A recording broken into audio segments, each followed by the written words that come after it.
change your heart, change your life, change the planet.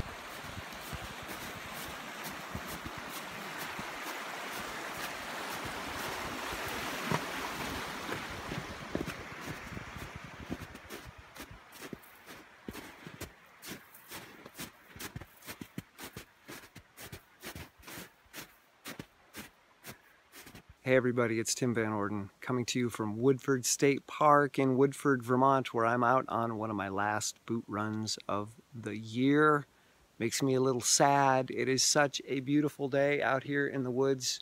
We still have probably a foot of snow on the ground, super dense, but it's 80 degrees in Bennington right now. It was 80 degrees yesterday.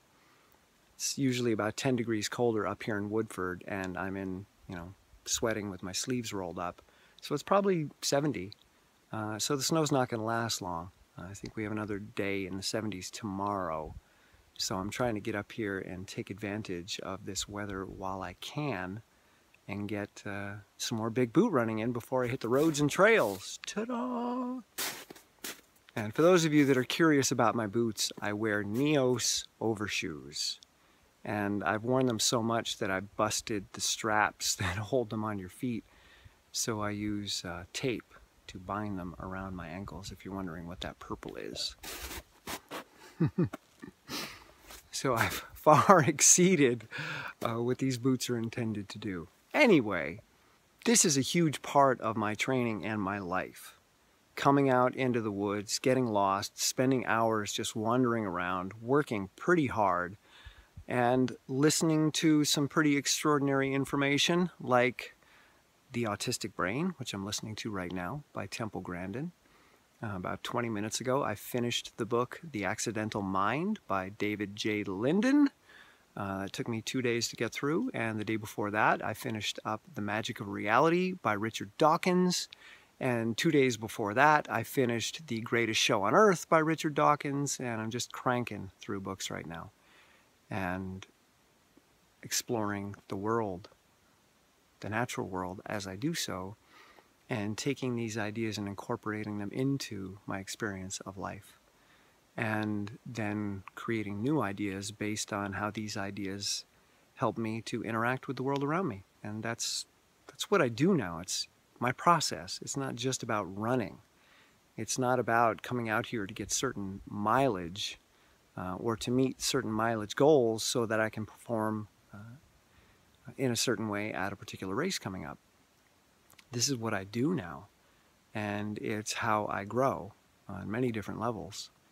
On the racing front, if you watch the last video, you'll see what I did in snowshoeing this year, but I had my first trail race this past weekend, the Merrimack River Trail Race, which is one of the, in my opinion, most historical and competitive trail races in New England.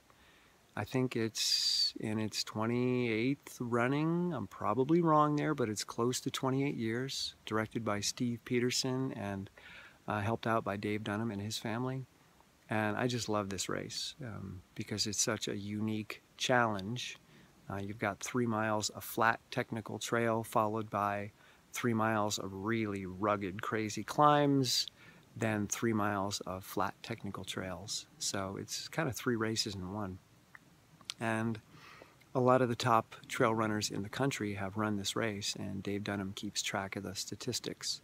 So you get to see how you rank against people of your particular age and against people who have won national championships or set American records. And right now I still have the fastest Masters time ever run on that course, 59:29. Mike Galoob, who was the national champion for Masters at 10K on the road, he came close last year. He's the only other person to break an hour. He ran 59:48, I think. And I ran that time when I was 43 and really rocking it, and that's before I get injured. So now I'm trying to get back into that shape. So this past weekend, I ran a 1:01:19, which is the fastest time that anyone has ever run over the age of 45 by quite a bit. And it's the 4th fastest Masters time ever. Again, me having the 1st fastest. So I'm getting in really good shape. And it was a windy day. Nobody broke an hour. not even Brandin Newbold, who last year ran a 57:30 something, and Brandin is always in great shape and just a beast on the trails. And for him not to break an hour tells you that the conditions were really tough. So for me to run a 1:01:19, that's a really good sign. I was just a little over a minute behind Brandin, which is the closest I've ever been to him. So getting out here and plodding along at 18-minute miles, which is what I'm doing today, in the slushy, dense snow, works. And any of you that follow me on Strava can see that my workouts are consistently really, really slow. I'm not out there doing 6:30 miles. I'm not out there doing repeats on the track or even repeats up climbs anymore. This entire winter has been these long, slow grinds, which are moderately uncomfortable throughout, but never do you get this acute burst of, oh my God, I've got to stop now, I just can't take it. Instead, it's this long, annoyingly uncomfortable grind that you can handle. You just have to learn how to handle it. The waste products are not building in your body, so that's not the limiting factor. The limiting factor is, can you tolerate it mentally? That's where I've gotten really, really good, being able to tolerate the long grind. And it helps that I'm in a beautiful environment. It helps that I listen to really interesting information. And I race once a weekend, or sometimes twice a weekend in snowshoe season. And those are my hard workouts. So I've got races on the weekend where I really push myself. That's where I get my speed in. And the rest of the week is just a lot of arduous trudging. And that has gotten me back into incredible shape. But more than that, it is the process that I feel most powerful in. It's not just a workout. It's not just about racing fast. It's about creating a certain type of life that I really feel powerful and engaged in, and one that helps me deal with the challenges that I have in other areas of my life. My family is getting older, and we have a very large property that needs massive amounts of work, and they're not able to do it, and I'm really busy, so we're trying to figure out how to move all that forward. There's a lot of health issues in my family, and it's really challenging. And I'm trying to build my my business, so to speak, my writing. I'm trying to create the curriculum, trying to write the books, trying to find ways to communicate what I learn with you in a way that allows me to sustain this lifestyle in a very simple way, and continue to do what I'm most passionate about, which is learning about human existence and then sharing that information. So this is how I do it. This is my office.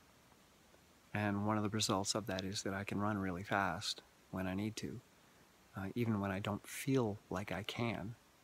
For instance, going into the race on Saturday, I felt like I would max out at a 10-minute mile. My legs felt like they'd been hit by a truck. But I know from experience that the brain creates a perception of what is possible, but that has nothing to do with what the body is capable of. So we have a conscious story or narrative about what we can do, and then we have what our body can actually do, and the two are very, very rarely the same. So part of my process in racing is to acknowledge that I have a story that I can't run fast, and then to allow that story to be there while I run fast anyway. Or in workouts like this, I'll have a story that says, you can't take this. Oh my God, this is so arduous. And yet I keep going. So the story has nothing to do with what I'm capable of. The story is just my brain trying to piece together a narrative that involves the past and predictions of the future, all heaped onto the present, and often it's really overwhelming, but it's not the reality. It's just a personal mythology that our brain creates that is sometimes useful, and a lot of the time not so useful. So as I'm out here listening to Temple Grandin's book, The Autistic Brain, I notice some parallels with myself as she describes some tests that she took in college. And it's cluing me into my own personal experience and my own personal challenges. When I was in college myself, I had a really, really hard time reading.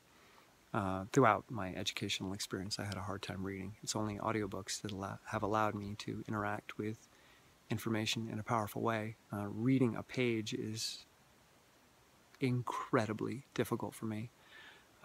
And she talks about how someone on the autistic spectrum often, not always, but often, has a really hard time with abstract symbols and language. And this is something that has been really challenging for me, that I quickly get lost in what's written, or I quickly get lost when someone is standing still and I'm standing still and they're throwing lots of words at me.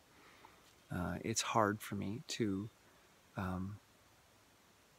stay with that, because words are abstractions. Words are concepts or containers for ideas. So my brain needs to unpack the idea housed in that word, and by the time I do that, you've already given me 8 new words and I'm lost. So what my brain is really good at is taking those words and putting them to pictures, creating metaphor, really, really slowly processing the idea and finding out how it applies to the real world, how it applies to emotion, how it applies to experience, rather than just abstraction followed by abstraction followed by abstraction followed by abstraction. And that's how most people communicate, and that's really, really hard for me. So I had a tough time in college listening to lectures because they rarely use metaphor. They just boom, boom, boom, boom, boom, boom, boom, with all kinds of symbolic language. Russell Brand is a great example of this. I think he's brilliant in the way he puts words together, in the way they sound next to each other.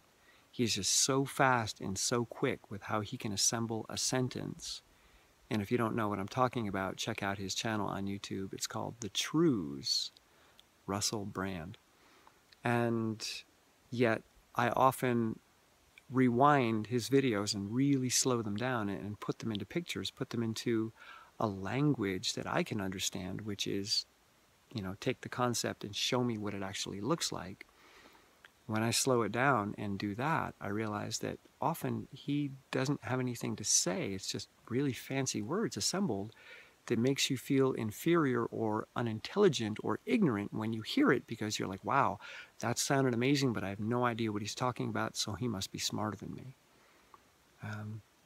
But the reality is, if you unpack a lot of what he says,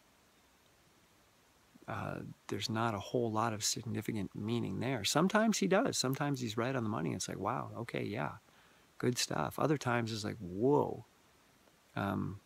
He needs to do some more homework before he speaks about that topic with such certainty, because he's missing the mark big time. Anyway, this is something that I'm learning about myself from this book, that I do have a really hard time with language, with communication, with email especially. It takes me so long to answer emails, 2-3 emails a day, and I'm done. I'm wiped out, because I just can't put words down quickly, because they don't mean anything to me unless I can ground them in something. So when someone throws a bunch of words at me in an email, I'm looking at a screen, I'm touching keys, I see white and black, and it doesn't mean anything. So I have to take each word and ground it. I have to take each word and feel it and understand it before I can respond, and that often is such an overwhelming process that I just give up and I don't even try to answer it, which